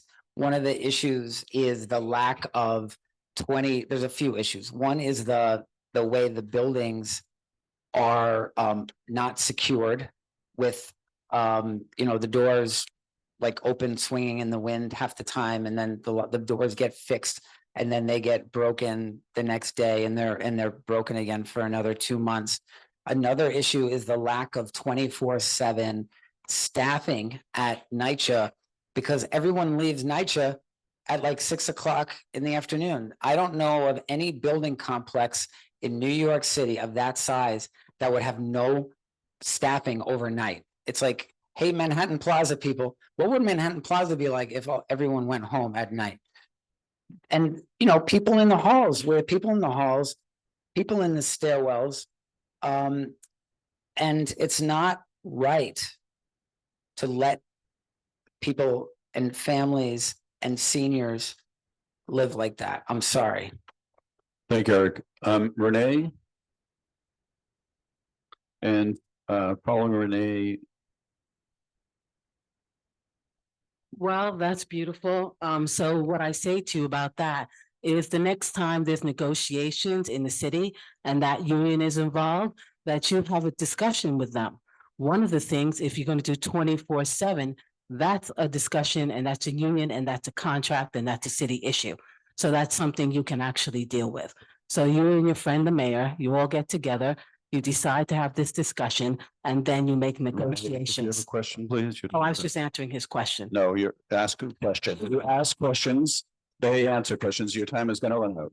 Okay, so my question, it's now moved up to $1.9 billion. It was previously stated that renovation would be more expensive. It's not. So that being the case, how do you still support this project? How do you support the residents? And that's all the residents, not just the ones who support demolition, but also more than that, we need to see how these totals have come about. And so that's what we're asking. For you to help us see how these totals came about. So quickly on the staffing, my entire career in government, this NYCHA issue, I've been exposed to this NYCHA issue and I could tell you about so many cycles where the city has tried to get the NYCHA staff to be there overnight. There's been many, many fights over that. And all these years later, they haven't been successful at doing it. I'm not saying that it could never happen. I'm just saying it's not like there haven't been huge movements to get, and even to get them to come in like an hour here and an hour there. But that's a continuing fight that we should continue to wage. But I'm not going to sit here and promise that like it's going to change like tomorrow. It's been going on for many, many years. Do you know you can't fire a manager at NYCHA, no matter how badly they are, how badly they behave? We have tenants coming to us saying, you know, the person is not helping us. That's the manager you have. With respect to, yes, the answer is yes to getting all the information that you want and need. We will do everything. We'll get that information. The issue isn't whether or not rebuilding a building is less expensive than doing a renovation. It's what the benefits you get for that. Thank you. Rebuilding that. Thank you, Eric. Appreciate that. We're now gonna move to two residents from NYCHA Housing. So can we have Hector Vasquez come up, followed by, we're gonna go online to Jackie Lara. So Hector. Councilman Boxley. First of all, I wanted to thank you because you've always been around for the community, even prior to taking office. You've also made time for Elliott Chelsea and Fulton houses, along with the general community at large, which is no small feat. My question is that you do understand the redevelopment that's happening at both NYCHA and Elliott Chelsea. Hector, please. Continue supporting what the residents want, who have voted, who have selected. Thank you, Hector. To build the new buildings. Yeah. Thank you, Hector. So to me, it's not about supporting one group of tenants or another group of tenants. We have to support all of our tenants, and as a community, we need to come together to craft the best possible outcome for these tenants. And this was never going to be easy. No one is happy that the federal government abdicated its responsibility and walked away from Section 9, beginning in the Reagan era, with their entire portfolio full of deferred maintenance like the public advocate said, with over $80 billion. No one is happy that we're in this situation. But for many, many years, politicians have they've been giving the best speeches about NYCHA and how we need to get the federal government to give more money. I've been to some great rallies in New York, in Albany, and I could sit here and give a great speech about how NYCHA needs to get $80 billion from Washington. But like Jumaane Williams said, they didn't do it when Chuck Schumer was the majority leader, when Nancy Pelosi was the speaker, and Joe Biden was the president. And I can't tell the tenants that we're going to get $80 billion from NYCHA and then go back to my warm apartment and they have to go back to their apartments. And I just think that would be the easy thing to do politically and the lazy thing to do politically. It would be the wrong thing to do. Thank you. Next, thank you. Next is Jackie Lara on Zoom. Jackie, if you can unmute, please. You have 30 seconds to ask your question. My question is that, how do you know how we're living? How? I mean, I don't see you around Fulton or Chelsea. You're taking words from probably elected leaders or certain residents, but I don't see you roaming around Chelsea and Fulton and seeing how we live. Why don't you spend more time with us and you'll know how we live? Nobody's suffering there. The only things that are suffering is, the pockets. But yeah, I would like, if you want to get voted back in, why don't you just come around Fulton and spend some time with us and get to know the residents in Fulton? Hi, Jackie. Hi, Eric.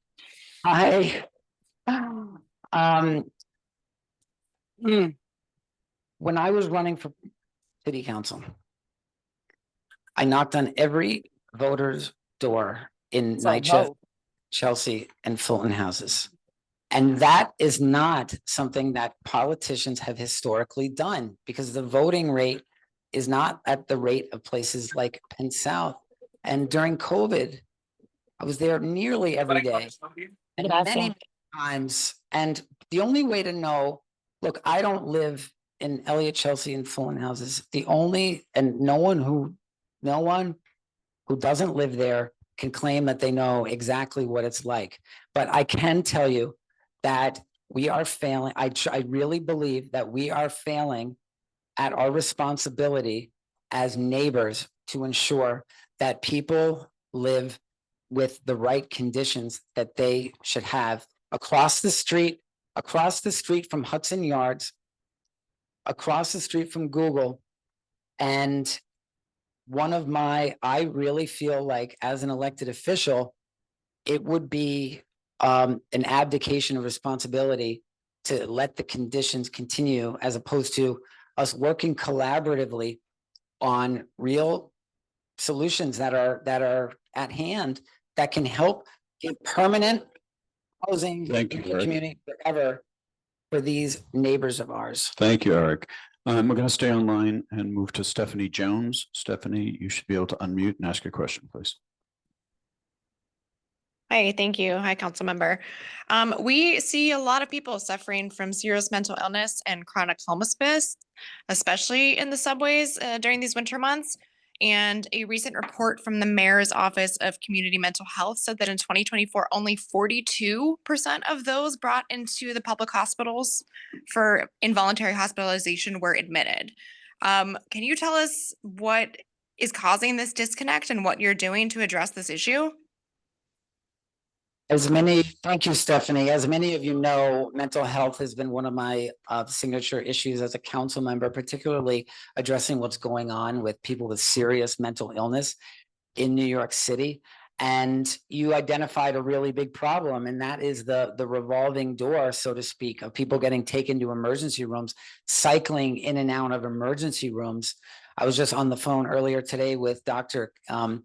Katz, the head of health and hospitals. One of the issues is you can take someone to an emergency room, but where do they go after the emergency room? They are often nursed back to health, or they come to, or what have you. They're given medication. A lot of times people who go to emergency rooms are under the influence of narcotics, and they get nursed to a point where they don't need to be in an emergency room anymore, sometimes in a few hours, sometimes in a couple days.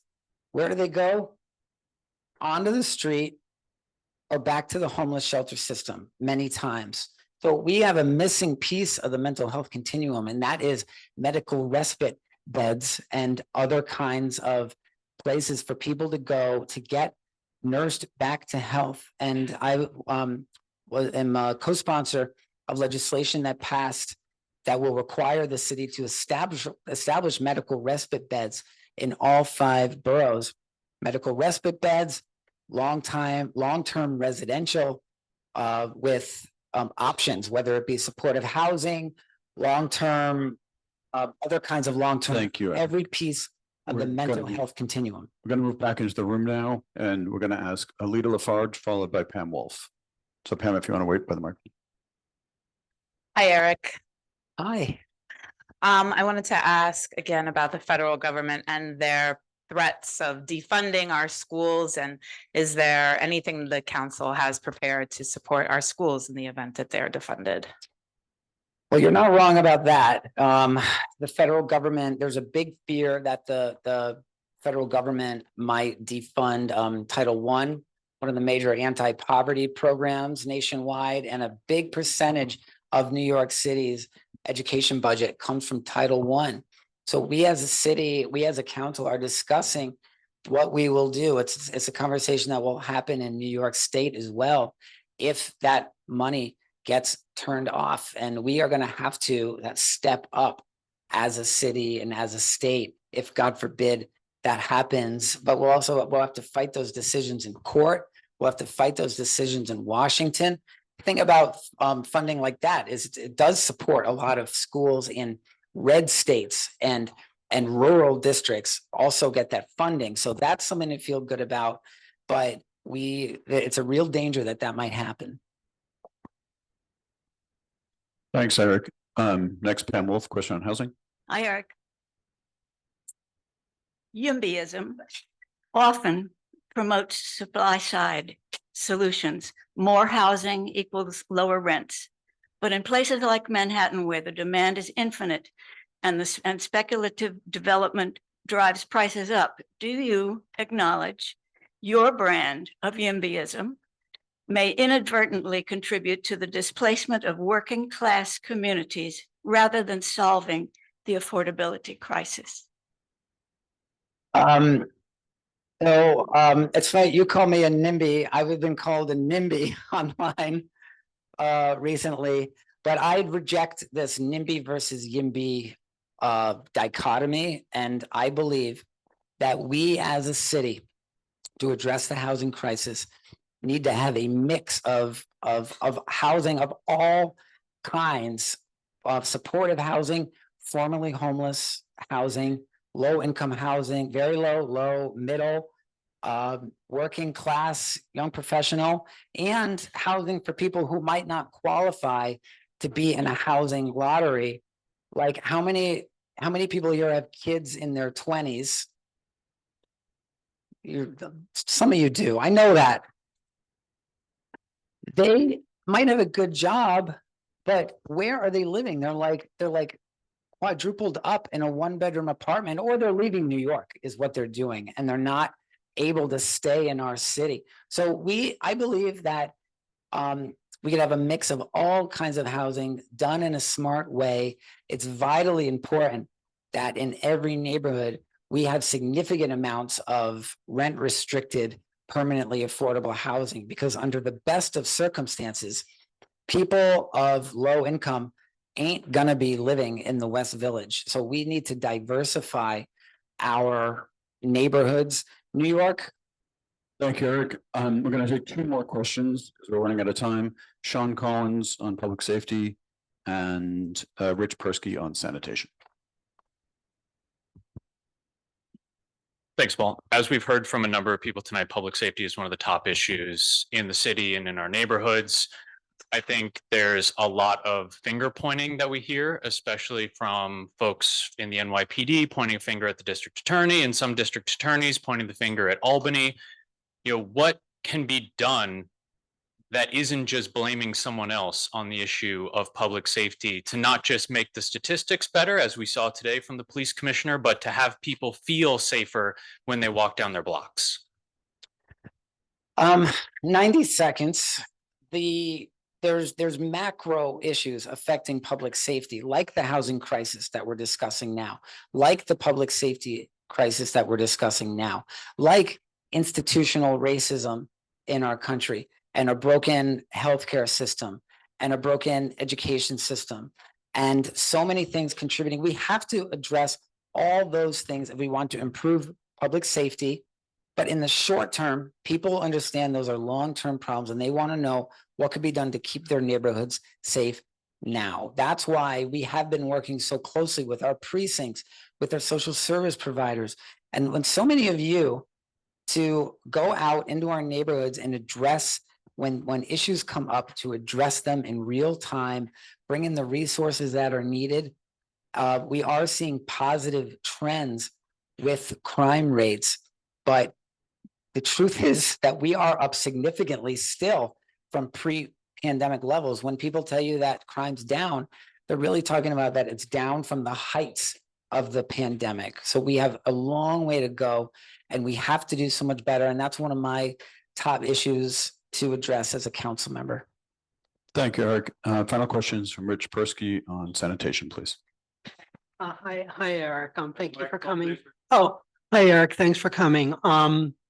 Yeah, I have friends like throughout the city, all the boroughs, and like one question they're asking me is like, why is the city so dirty? And just specifically, what have you, what are some of the things that you've done for our district to address that? The city is far more dirty than it needs to be, and sanitation has been another one of my signature issues, because it's more than just aesthetic. It, especially right after the pandemic, it was affecting our ability to keep people here, because every overflowing trash can, every trash explosion is just another factor in people's decision-making process. Like, maybe I should leave New York finally. I've stuck it out this many decades. New York is not an easy place to live in, and it hasn't been for 400 years. But we have to make it as easy as possible, and that means addressing sanitation, making sure the sanitation department is funded. I fought for a restoration of funding for pre-pandemic levels, restore street sweeping to 2 days a week. Sorry, alternate side parkers.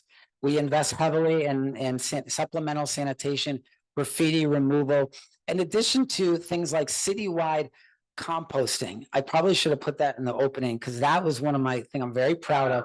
Citywide curbside composting, because we're way behind other cities in the world in our sanitation practices in terms of being green, ecological, modern.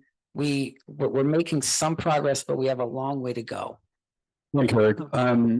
We have been over 30 minutes already. I can't believe that time has passed, and I apologize that we had questions on the environment, on LGBTQ issues, on cannabis issues, on public health issues.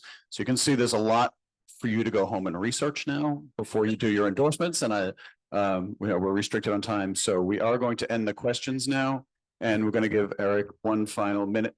No, we're done with questions now. We're going to give Eric 1 minute for a closing statement, and we still have another candidate to go through. So, by the way, anyone who didn't get a chance to ask a question tonight, I will call you personally to discuss your question. I'd be very happy to do that. Just get, in touch. There's no more engagement. Thank you. So I'd like to have 1 minute with the next candidates. Here's how I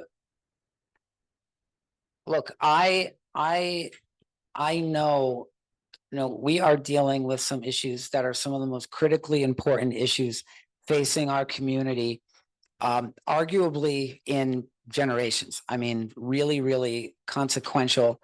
My commitment to you is to work with you and collaboratively with you through these issues, because that's what we have always done as a community. That's why we are the community that we are.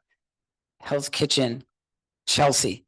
And every day when I get up, from the minute I get up to the minute that I go to bed at night, I am using every tool at my disposal as a council member with the help of my amazing staff, Carl and others, to make New York City a better place to live for all New Yorkers. And I want to thank you again for the privilege of getting to serve as your council, to serve you as your council member. And I'm asking for your support.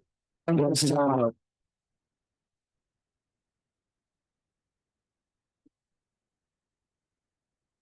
It's also one more candidate for a public advocate to interview for our endorsement process. So we're going to ask Jennifer Rajkumar to come forward.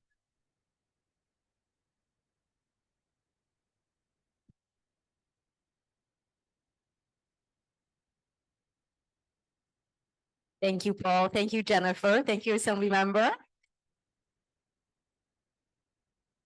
All right, please stay seated. Please stay seated so that we can proceed.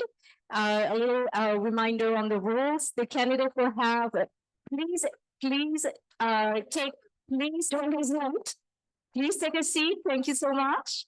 The candidate will have 4 minutes to give an opening statement, followed by a 15-minute Q&A session.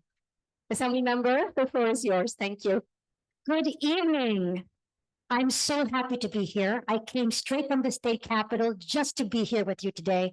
And that is because I live for this. I'm 24/7. And I think often of JFK, who said the life of service is a constant test of your will. So thank you for having me. Allow me to reintroduce myself. I am State Assemblywoman Jennifer Rajkumar.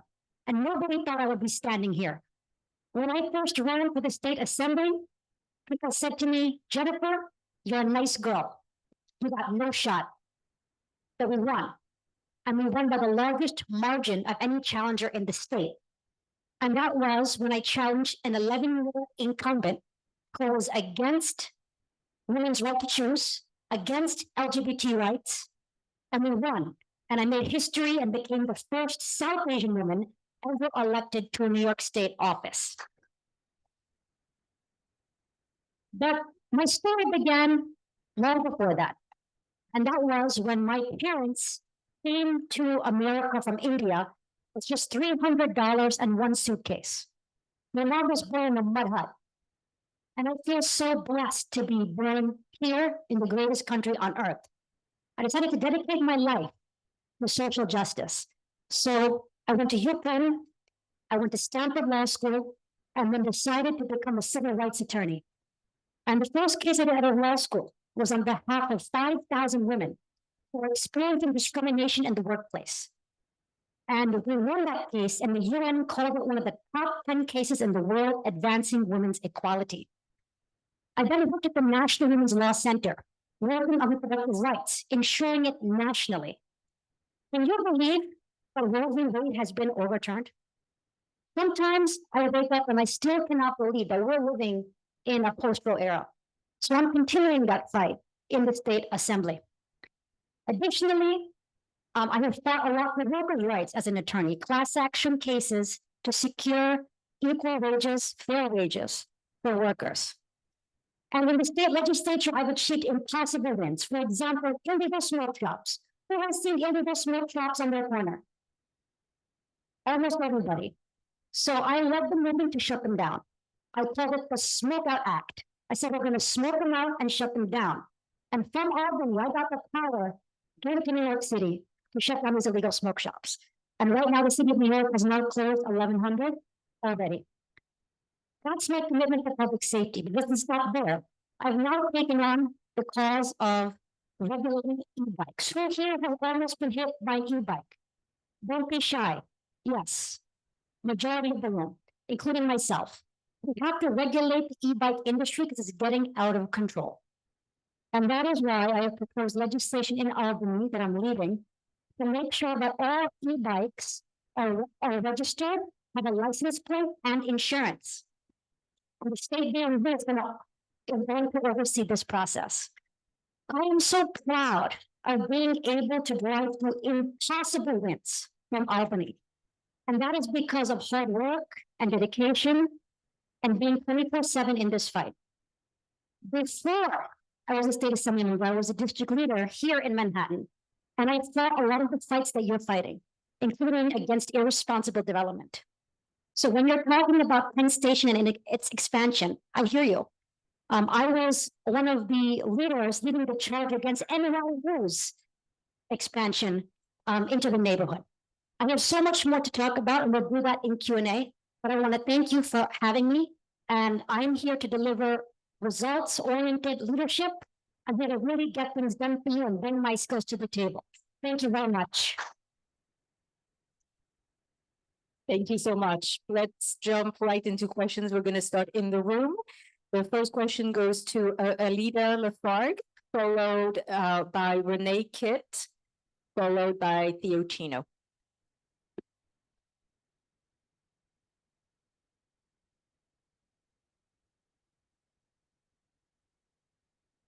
Okay. 30-second for the question, 1 minute for the response. I'll be quick.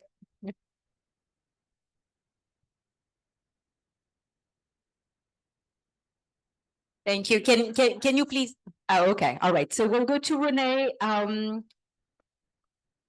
followed by Theo, followed by Kevin. Go ahead, Renee.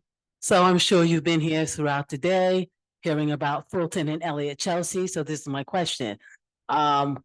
We're being demolished, proposed to be demolished. How is you as public advocate can discuss this with the residents, help the residents, and also clear up many of the things that have been going on? We do not want demolition. I will not speak for other people, but how is you as public advocate can bring democracy and transparency to the issue and what is going on? It's deeply important to me to preserve our public housing. I will start by saying I've been an advocate for tenants my entire career, including here in Manhattan when 4,000 tenants were freezing in Battery Park City. I launched a class action lawsuit to make sure that that situation changed and the landlord had to repair all of the heating systems and fix the windows. So that is my track record. I dream of NYCHA every single day. And that is because in Lower Manhattan, I've been to every single NYCHA complex up and down, talking to everyone. It is my dream to make sure that we fix the corruption in NYCHA and make sure repairs happen faster in the apartments, and that we preserve the housing stock and make it the best that it can be. I have never seen the type of talent that I have seen from NYCHA complexes. The people that I've met there, their children who have all the hope and promise in the world. And as public advocate, I will uplift this community hand in hand with you. Thank you. Thank you. The next question goes to Theo Chino. Theo, go ahead. Yeah, thank you. Hi, Jennifer. The same question as I asked everybody else about Copic, and I just discovered that they met in December after 8 years. So the commission is very important and is one of the most important when it comes to AI and all that stuff. How will you use your power as public advocate to get something done with the commission to push out the stuff that Elon Musk and all these people are doing? Right. So I didn't hear you ask the question before to other people, but you're asking, I guess, about AI and advancing AI. Yeah. Yeah. Well, I think it means a lot to me to advance technology in a responsible manner. Okay, so I will say that in Albany, I have introduced legislation to create a new office of algorithmic accountability to make sure that as technology advances, because my friends, the robots are coming, okay? The robots are here. We need to make sure that it's responsible. One wrong algorithm and everything goes wrong, okay? There can be terrible consequences and government has to keep up with technology. So I've been leading the charge on that in the state capitol, and as public advocate, I'll have an even bigger and broader platform for that cause. Thank you for the question. Thank you. Next is Kevin Collins. Kevin, go ahead. And then we'll go online. Katie Thamil, followed by Christine Gorman. How are you? Good. Can you touch upon what you've done in the past and what you might do in the future as public advocate if elected to protect access to patient services, not just access, but also funding, especially behavioral health services, and especially in light of all the changes that are coming out of Washington in the last couple of days, how hospitals and health systems can continue to provide service to everybody, including the LGBT community, and have the legal ability and the funding to do that. Yes, first I will start by saying that I come from a family of all doctors. So I'm the black sheep of the family. But this is healthcare accessibility is so important to me. And I will do everything I can to fight for the integrity of our hospitals. I'm a champion of the single payer healthcare bill in Albany.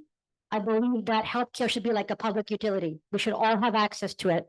And I'm fighting for that, leading the charge on that. Additionally, when it comes to just fighting back against the Trump administration, I'm not new to this. I directed immigration affairs for the state of New York and built a $31 million program during the first Trump era and pushed back against his unconstitutional Muslim ban and so many other policies. So I know how to push back against the Trump administration when it comes to everything, including healthcare. Thank you. Thank you. The next question is online. Katie Hemil, you're permitted to speak. You can unmute.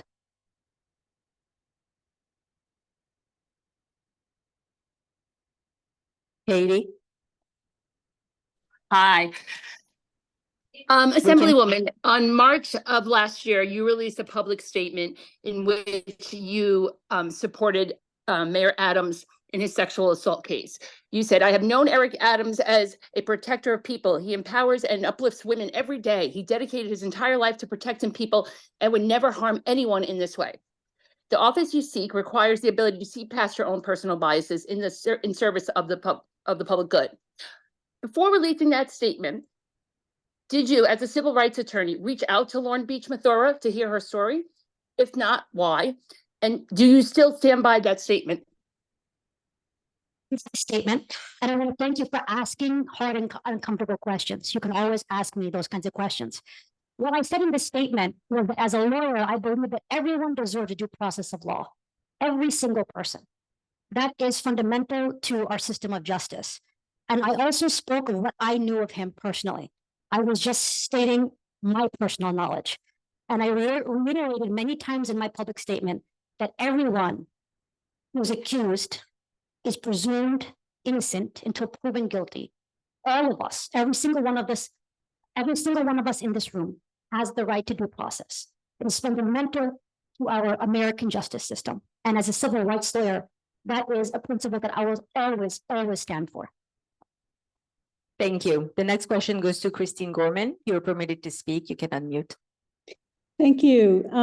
Council member, Assembly member, I'm, lawyers often see lawsuits as tools for affecting policy. And I think that probably worked in the first Trump administration, but the second one is breaking things so fast that I don't think lawsuits are going to work for us. What would you do as public advocate that would immediately protect New York City from some of the more egregious Trump attacks? Make a very good point. It's not always lawsuits that are the best tool of social change. Sometimes it is bringing people together and creating collaborations. And I'm particularly good at that. That is why I've made a strong relationship with the mayor of the city of New York, as everyone knows, with the governor, and with my colleagues. Together, we can get anything done. We can get the impossible done. And I think that collaboration is another tool that we have to use. But in terms of fighting the Trump administration, you make a very good point that it's not enough, right? Nothing seems like it's enough. Well, ladies and gentlemen, we have to win the next presidential election. So part of my race is about moving our Democratic Party in the right direction. There's a reason we're lost. It's because we're out of touch with working class people. We got to get back in touch. And my candidacy is about that. It's about bringing our Democratic Party back to a place that's in touch where we can win. Thank you. We're going to see online. The next question goes to Selena Esmeralda. You're permitted to speak. You can unmute. Yeah, I want you to be aware that in our neighborhood in Chelsea, that by approving the rezoning of Fulton and Elliott Chelsea houses, that 370 mature trees who's been there a good 40, 50, 60 years, all will be destroyed. Eric Botcher, who is expected to approve the rezoning, is supporting the killing and rooting out of trees. Our nitre trees are known to be the lungs of Chelsea.